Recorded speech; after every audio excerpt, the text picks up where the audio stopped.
పని కాదు. కానీ మీ చేతిలోంచి సస్పెక్ట్ తప్పించుకున్న విషయాన్ని నేను జీర్ణించుకోలేకపోతున్నాను.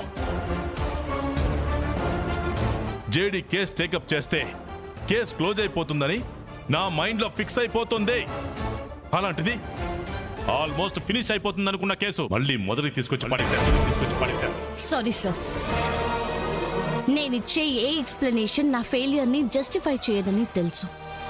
కానీ మీనన్ ఇలాంటి స్టెప్ వేస్తాడని నేను అస్సలు ఊహించలేదు సార్.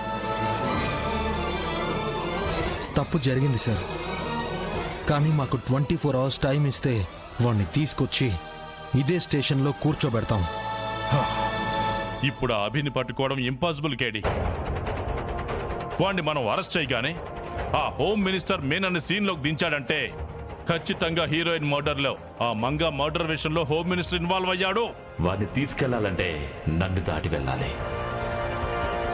ఆ నిజం దాచడానికే వాణ్ణి మన కస్టడీ నుంచి తప్పించాడు. లేదు సార్, హోమ్ మినిస్టర్ గారికి ఒక 2 మర్డర్స్ నుంచి తప్పించుకోవడం కానీ లేదా ఆ మర్డర్స్ వెనకాల తన పేరు రావడం తన పొలిటికల్ అజెండాని ప్రూవ్ చేయడం చాలా తేలిక సార్. మరది ఎందుకు చేశారంటావు? హోమ్ మినిస్టర్ గారి పొజిషన్ లో ఉండి మీనన్ లాంటి ఒక రౌడీలతో చేతులు కలిపి ఒక ముద్దాయిని తప్పించారంటే ఆయన ఇంకేదో చాలా పెద్ద విషయమే దాయాలనుకుంటున్నారు సార్.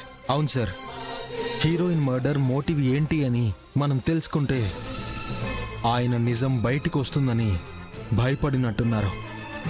మీరు చెప్తుంది కరెక్టే అయ్యుండొచ్చు, కానీ అది ఏమై ఉంటుంది? అసలు హీరోయిన్ కి హోమ్ మినిస్టర్ కి ఏంటి సంబంధం? అసలు తనని ఎందుకు చంపాలనుకున్నాడు? మనం సమాధానం వెతకాల్సింది ఆ ప్రశ్నకి కాదు సార్. మరి అసలు మీనన్ కి హోమ్ మినిస్టర్ కి సంబంధం ఏంటి?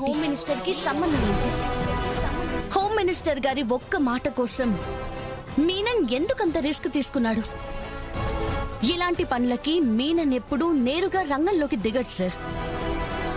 కానీ ఇంత చిన్న పని కోసం మీననే నేరుగా వచ్చాడంటే